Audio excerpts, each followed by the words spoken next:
Good morning, students. From today, we will start Unit 6 in your Open Skies English textbook. The Unit 6 is related to environment.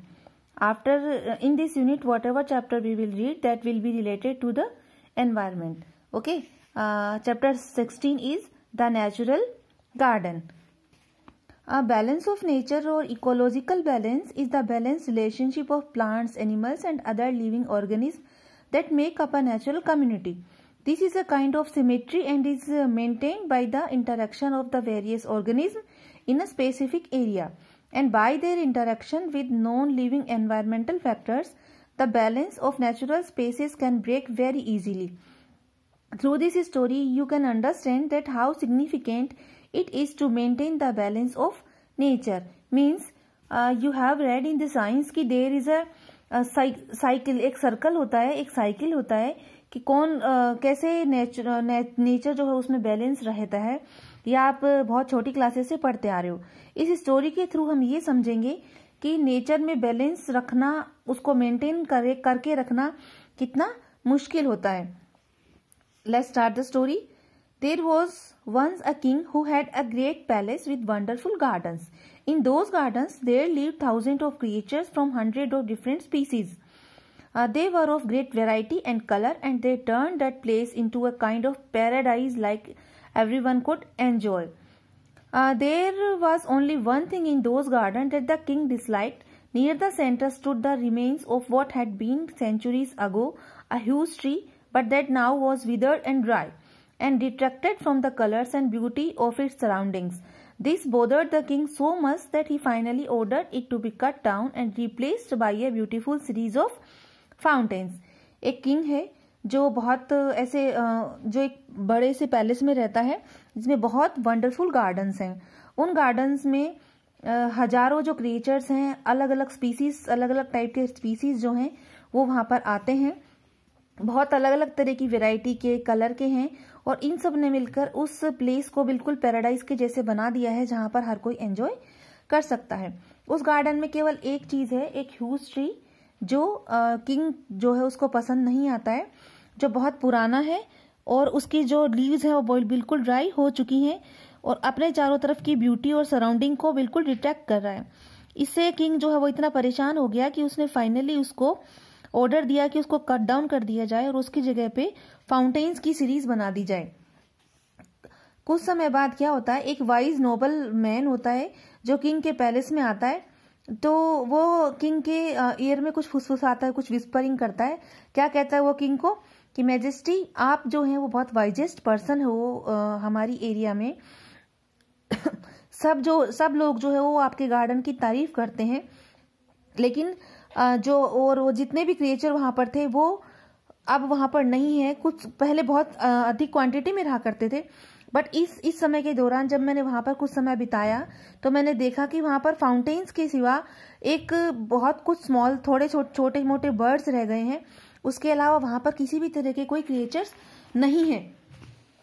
The king who never tried to deceive anyone found to his horror that what he noble had told him was true. King जो था, जिसने कभी भी किसी को धोखा नहीं दिया, वो बहुत भयभीत हो गया, बहुत परेशान हो गया कि जो ये नोबल पर्सन ने जो भी उसको कहा है क्या वो सच है. उसने कई महीने से, क्योंकि कई मंथ से वो क्या कर रहा था, वो फाउंटेन की जो प्रशंसा थी वो सुन रहा था, और उसने कभी रियलाइज ही नहीं किया कि वहां पर उस गार्डन में हार्डली ही कुछ एनिमल्स रह गए थे. बिना टाइम वेस्ट करे उसने अपने कोर्ट एक्सपर्ट्स को और एडवाइजर्स को बुलाया इसके बारे में जानने के लिए. जो किंग ने बहुत झूठ सुने, बहुत सारे इन्वेंशन सुने, बहुत सारे अजम्पशन सुने, लेकिन कोई भी एक्सप्लेन नहीं कर पाया कि ऐसा क्या हुआ जिससे वहां पर कोई भी क्रिएचर नहीं है. Not even the great reward offered by the king manage, यहाँ तक कि बहुत बड़ा अवार्ड भी किंग ने ऑफर किया इस बारे में जानने के लिए, लेकिन कोई भी ये नहीं बता पाया कि पहले जो रॉयल गार्डन था उसमें ऐसा क्या हुआ. काफी सालों बाद में एक यंग मैन था जो उसने अपने आप को राजा के सामने प्रेजेंट किया और अश्योर दिलाया कि वो बता सकता है कि ऐसा क्या हुआ जो एनिमल जो है वहां से चले गए हैं और कैसे वो वापस आ सकते हैं. What happened with your garden is that there just wasn't enough poo, your majesty. particularly moth poo. All those present laughed at the young man's joke. The guards got ready to throw him out, but the king stopped them. Young man ने कुछ वहां जो मौजूद लोग थे उनको लगा कि यंग मैन ने कोई जोक किया है। जो गार्ड थे वो रेडी हो गए उसको वहां से फेंक उठा के बाहर डालने के लिए, लेकिन राजा ने उन्हें रोक दिया। I want to hear what you have to say, मैं जानना चाहता हूँ कि तुम क्या कहना चाहते हो। हजारों झूठ मैंने सुने हैं, लेकिन किसी ने भी इस तरह से बात नहीं की, शुरू नहीं किया जैसे कि तुमने किया है। यंग मैन ने कंटिन्यू किया सीरियसली और एक्सप्लेन करना शुरू करा कि जो बिग एनिमल थे गार्डन के, और उन बिग एनिमल के ऊपर जो लिटिल ब्राइट कलर्ड के जो बर्ड्स थे उनको वहां पर खाना मिला करता था, और वो कलरफुल वर्म जो थे उनको कंपोज किया करते थे, जिससे क्या होता था बहुत रेयर स्पीसीज जो थी प्लांट्स की और फ्लावर्स की वहां पर उग जाया करती थी उस पूरे वर्ल्ड प्लांट के पार्ट वर्ल्ड में।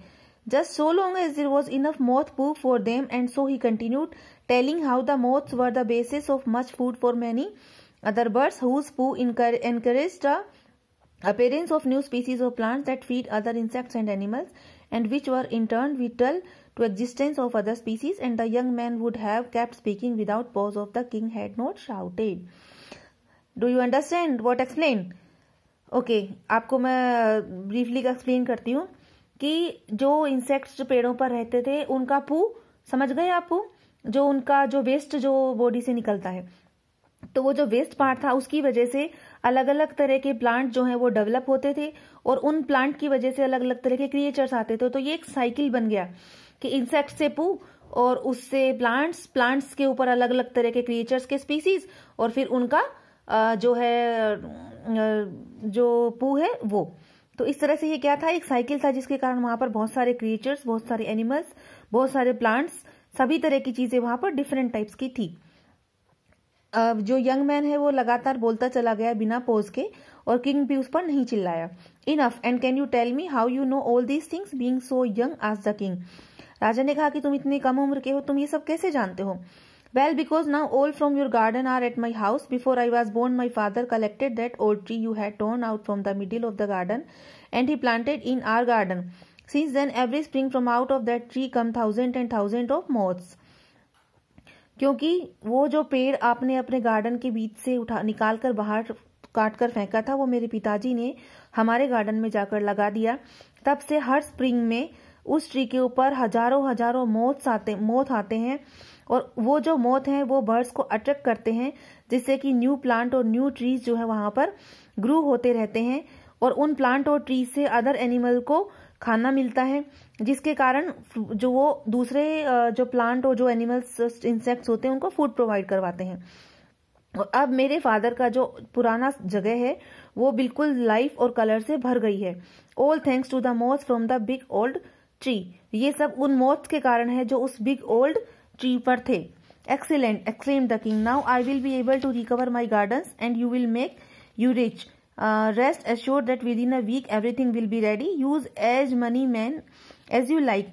बहुत अच्छी बात है, राजा ने एक्सक्लेमली बोला।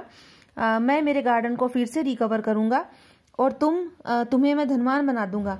रेस्ट इंश्योर्ड, एक वीक के अंदर अंदर तुम इसको तैयार कर दो, और जो भी तुमको चाहिए, जितने भी आदमी चाहिए, जितना भी पैसा चाहिए, तुम उससे लो और इसको रेडी करवा दो। Your majesty, I am afraid that can not be, said the young man. मुझे डर है कि ऐसा नहीं हो पाएगा, यंग मैन ने कहा, क्योंकि if you like I can try to recreate the garden but you will not live to see it. मैं गार्डन को रेडी तो करवा दूंगा, लेकिन आप उसको देखने के लिए जिंदा नहीं रहोगे, क्योंकि इसको तैयार होने में बहुत साल लग जाते हैं, और नेचुरल बैलेंस को दोबारा से रीएस्टेब्लिश होने में अपने आप बहुत समय लगता है। With great good Fortune perhaps I when I am old will see it completed. अगर मेरा भाग्य अच्छा रहा तो शायद मैं बूढ़ा होने तक इसको कंप्लीट होने तक देख सकूं। Things like these do not depend on how many man work on them. इस तरह की चीजें इस बात पर डिपेंड नहीं करती कि कितने लोग इस पर काम करेंगे। मीन्स एक प्लांट को ग्रो होने में जितना समय लगेगा वो लगेगा ही, बहुत सारे लोग मिलकर भी उसको बहुत कम समय में नहीं उगा पाएंगे। The face of the old king was sad and pensive. Old king का फेस जो हो बिल्कुल दुखी, परेशान, थॉटफुल हो गया, ये सोचने के लिए कि कितना डेलिकेट है नेचर का बैलेंस बनाना, और कितना केयरलेसली और खुशी से इसको आसानी से इसको ब्रेक किया जा सकता है। लेकिन वो अपने गार्डन को इतना ज़्यादा प्यार करता था, उन क्रिएचर्स को इतना ज़्यादा प्यार करता था कि उसने डिसाइड किया कि जहाँ पर उस यंग मैन की लैंड है उसके पास ही वो अपना एक ह्यूज पैलेस बना लेगा। और उसने क्या किया, 1000 मैन जो है वो कंस्ट्रक्शन के वर्क पर लगा दिए और उसने बहुत कम समय में उसने उस गार्डन के पास अपना न्यू पैलेस बनवा लिया। Then would have been necessary to re-establish the balance of nature of that garden in any other place. तो बहुत कम समय में नेचर को बैलेंस कर लिया उसने अपने पैलेस को बनवाकर। तो इससे आप क्या समझ में आया आपको स्टूडेंट्स कि नेचर को स्पॉइल करना, उसको डिमोलिश करना बहुत आसान होता है, बट रिक्रिएशन करना बहुत मुश्किल होता है। इसलिए हमें नेचर की केयर करनी चाहिए।